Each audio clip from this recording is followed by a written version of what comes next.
Marine Le Pen, nous avons été rejoints par Emmanuel Le Chip de BFM Business. C'est à vous, Emmanuel. Bonsoir. Bonsoir, Marine Le Pen.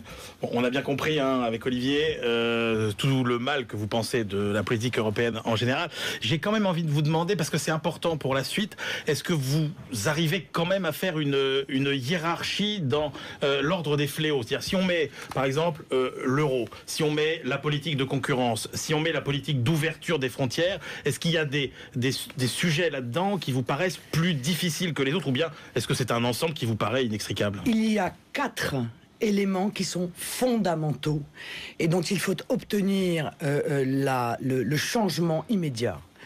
C'est la monnaie unique. C'est la primauté du droit européen sur le droit national.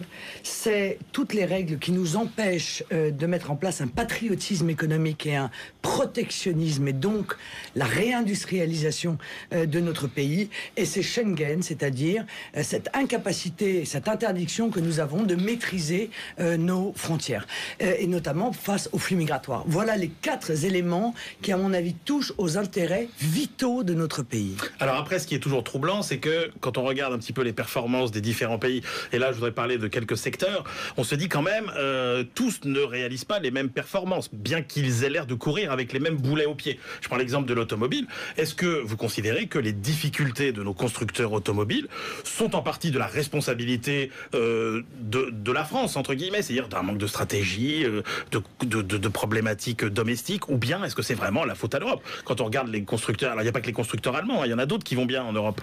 Non, je crois que c'est la faute de l'euro. Et en cela, je partage tout à fait l'analyse de M. Villain. Clairement, cette eurochère que nous subissons, eh bien, est une des raisons de notre incapacité à développer notre secteur économique, et même une des raisons de son effondrement. Car on est passé en quelques années de 3,5 millions de véhicules produits à 2 millions, je crois, virgule. Les Allemands, ils ont produit 1 million de plus. Mais les Allemands, encore une fois, ils utilisent des salariés qu'ils vont chercher, notamment en Europe de l'Est. Ils font fabriquer les pièces en Europe de l'Est et ils les assemblent en Allemagne. Rien ne nous interdit de faire la même chose. Mais monsieur, ça n'est pas... Est-ce que c'est le modèle que nous voulons faire? Parce que le problème, si vous voulez, de ce modèle, c'est est-ce que l'on veut que notre modèle soit une espèce de course sans fin? Mais les Italiens, Fiat va pas si mal, par exemple. Vers une compétitivité qui, en réalité, est une compétitivité qui se joue par la déflation salariale. C'est ça la vraie question. Moi, je crois que on pousse aujourd'hui nos entreprises, et notamment nos entreprises automobiles, à délocaliser. On va construire ailleurs, mais de fait, construisant ailleurs, eh bien, on ne crée plus d'emplois en France. Et on en revient à ce que disait Ford. Je paye bien mes salariés, disait-il, parce que si je ne les paye pas bien, à qui je vais vendre mes voitures? Eh bien, c'est tout le problème de la folie de ce système et de ce modèle économique que celui qui consiste aujourd'hui à fermer des industries en France, mais à les ouvrir à l'étranger, et même mieux que cela. La même firme, en réalité, se concurrence sur le territoire national, puisqu'elle fait fabriquer à très bas coût et elle vient revendre ses véhicules, en réalité, en France. C'est un système qui est un système, à mon sens, absolument mortifère. Que vous n'aurez pas résolu parce qu'il y a des problématiques spécifiques aux constructeurs français. Est-ce que PSA, par exemple, tous les constructeurs européens n'ont pas vu leur action passer de 70 à 4 euros? Encore une fois, monsieur Villain a dit quelque chose de très juste. Il a dit il faudra choisir entre l'euro et l'auto. Voilà. Ma question, c'est est-ce qu'on ne se dédouane pas un peu facilement de nos difficultés à nous, nos problèmes de marché du travail, de coûts salariaux, etc. Monsieur, qu'après il puisse y avoir une réflexion sur la stratégie qu'on doit mettre en œuvre dans l'industrie automobile, etc. Très bien. Mais encore une fois, il y a quand même un point absolument commun à toutes les industries, c'est que 70% des emplois qui ont été perdus dans les 5 dernières années, et il y en a eu un nombre considérable dans l'industrie, c'est la conséquence directe de la concurrence internationale déloyale. C'est-à-dire du fait que, eh bien, on ne peut pas être compétitif avec des pays qui fabriquent à très bas coût parce qu'ils ne respectent pas les normes environnementales, parce qu'ils n'ont pas les mêmes coûts sociaux, parce que les salaires qui sont versés sont évidemment dérisoires par rapport aux nôtres. Alors vous parlez de vision, de stratégie, un secteur qui en manque cruellement, c'est l'agriculture. Le salon ferme les portes ce soir. Il y a 75 000 agriculteurs éligibles à peu près au RSA, 400 suicides d'agriculteurs par an. Oui. Qu'est-ce qu'on propose à ce secteur, qui est pourtant notre deuxième excédent commercial? Qu'est-ce qu'on leur propose comme avenir à nos agriculteurs? Pour l'instant, là, ce qu'il leur est proposé et ce qu'il leur est appliqué... Qu'est-ce que vous leur proposez? Oui, parce que ce qu'il leur est proposé, c'est la disparition. Hein. Et cette disparition va d'ailleurs être accélérée par la multiplication des accords de libre-échange que l'on signe. On a signé il y a quelque temps un accord de libre-échange avec le Maroc, pour les fruits et les légumes. Bon, ça a eu des conséquences catastrophique sur la filière.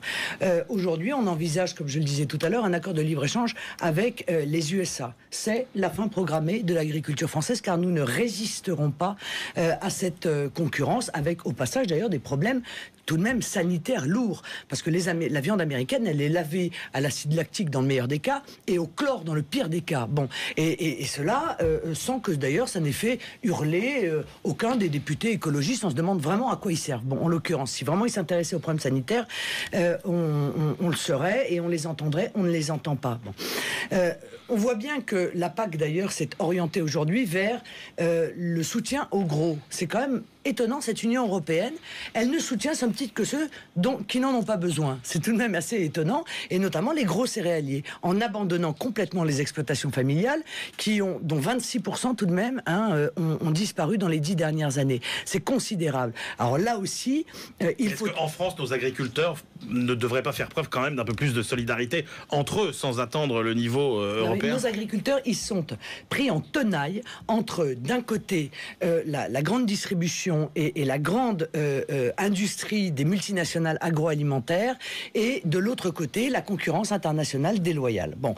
Et donc, ils sont écrasés par cette tenaille.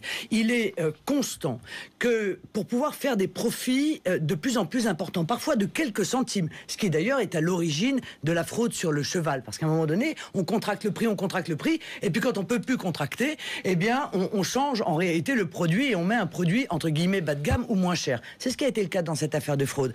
Mais à force, si vous voulez, de vouloir faire des profits insensés, les multinationales de l'agroalimentaire ne cessent de serrer la corde autour du cou de nos agriculteurs qui, aujourd'hui, n'arrivent plus à vivre de leur travail. Il faut donc aussi desserrer, si vous voulez, cet étau, et ça, objectivement, on a fait exactement l'inverse. Et la loi LME qui a été votée sous Nicolas Sarkozy a accéléré ce processus de pressuration de nos agriculteurs qui, aujourd'hui, sont obligés de fermer. Il y a un plan massif, social massif dans l'agriculture. Évidemment, c'est moins visible que Goodyear, que les plans sociaux à Florange, et pourtant, c'est probablement aussi spectaculaire dans les chiffres, hein. Alors justement, on parlait des solutions nationales un petit peu sur ce sujet du diesel. Hein. On voit bien que, alors voilà, la Cour des comptes a dit qu'il faudrait un petit peu augmenter la fiscalité sur le diesel. Simplement, on voit bien là encore, pour parler de stratégie, que on marche sur des œufs parce que le gouvernement nous dit mais on peut pas défavoriser un secteur qui est quand même très puissant en France. En même temps, c'est pas très bon pour l'écologie. On écoute justement un son, je crois, avec ce que disent les responsables Delphine Batho et Arnaud Montebourg sur le sujet. Oui, je pense que c'est incontournable de reconsidérer nos choix en matière de fiscalité sur le diesel, mais en même temps, il faut avoir à l'esprit qu'on est dans un moment difficile pour le pouvoir d'achat des familles. Je pense en particulier à ceux qui habitent en grande banlieue, à ceux qui habitent en milieu rural. Notre souhait est de trouver une formule qui permette non pas finalement d'attaquer le diesel, parce que attaquer le diesel, c'est attaquer notre industrie, et c'est attaquer nos emplois, c'est attaquer le Made in France. Ouais. Car nous sommes les meilleurs au monde. C'est quand même pas très clair tout ça. Hein. Mais c'est pas clair parce que, vous voyez, on voit bien là, cette classe politique, comme je le disais tout à l'heure, est impuissante. Elle n'a plus les leviers. Alors elle en vient, si vous voulez, à essayer de grappiller partout où elle le peut des recettes supplémentaires parce que la France est en faillite. Mais là où c'est scandaleux, c'est que des millions de Français ont acheté leur voiture plus chère parce que c'était du diesel, quoi. Et à un moment donné, il y a quand même un minimum de morale morale, il y a un contrat dans des sociétés qui se passe entre l'État et les Français. Et là, on a vraiment le sentiment de se faire avoir en toutes circonstances. Et ça, c'est pas possible.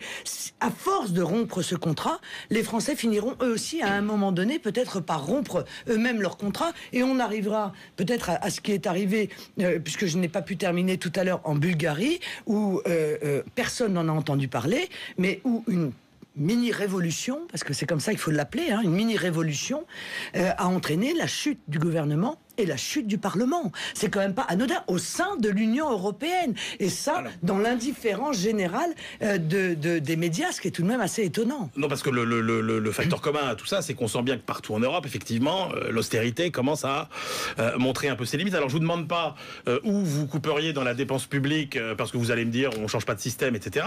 Vous, ce que vous préconisez, justement, l'avantage de votre système quand on sort de l'euro, c'est que vous dites, on retrouve de la marge de manœuvre, notamment pour créer de la monnaie et ne pas, du coup, faire trop d'austérité pour, évidemment, ne pas complètement rendre exsangue la population. Alors, il y a un problème, c'est qu'effectivement, si on retrouve cette marge de manœuvre, il faut savoir jusqu'où ne pas aller trop loin. Et moi, la question que j'ai envie de vous poser, c'est si vous retrouvez cette marge, on sort de l'euro, vous retrouvez cette marge de création monétaire. Mais dans l'histoire, on voit bien qu'il y a très peu de gouvernements qui ont su être raisonnables. C'est-à-dire ne pas aller trop loin, vous voyez, pour se dire on a cette masse d'argent à disposition. Voilà. Et qu'est-ce qui nous garantit que vous serez raisonnable? Ça, c'est un engagement, si vous voulez. Moi, j'ai pris l'engagement auprès des Français. Je leur ai présenté un plan de désendettement de la France.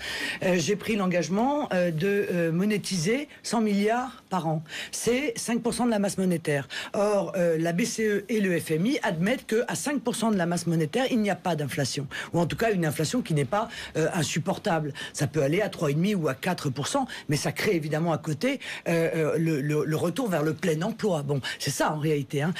Et j'ai dit clairement qu'il y aurait 45 milliards pour le remboursement du capital de la dette, 45 milliards pour le remboursement des intérêts de la dette et 10 milliards pour la relance de l'économie.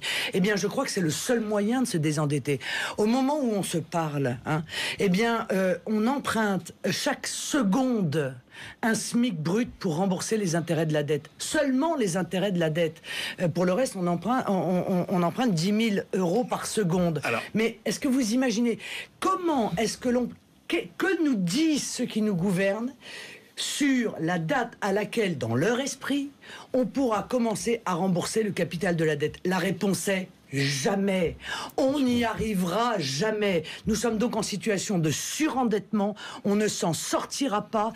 Et moi, je crois qu'il n'y a qu'une seule façon de s'en sortir, c'est de changer le modèle économique.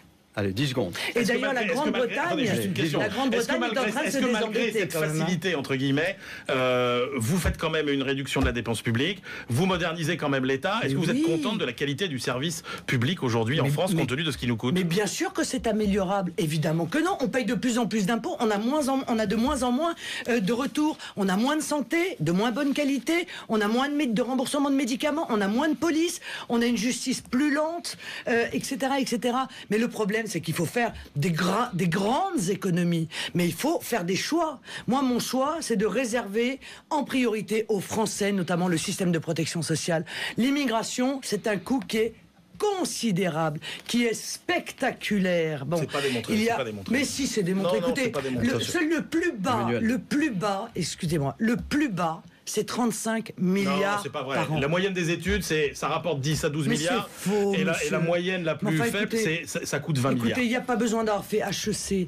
Moi, j'ai pas fait HEC, mais je lis ce que les juristes écrivent. Excusez-moi. Il ne faut pas avoir fait HEC pour comprendre que quand on a 5 millions de Français au chômage, eh bien, et qu'on fait rentrer 200 000 personnes supplémentaires par an, ces gens sont eux aussi au chômage. Qu'il faut les loger, qu'il faut les nourrir, quoi qu'on en dise. C'est un des pays qui accueille le moins d'immigrés, Madame Le Pen. Mais c'est toujours 200 000 de trop par an, et ça fait 1 million par quinquennat, et je ne parle que des étrangers en situation légale. Merci Emmanuel Le Chypre. On passe à la séquence suivante. Le point avec Christophe Lodivio.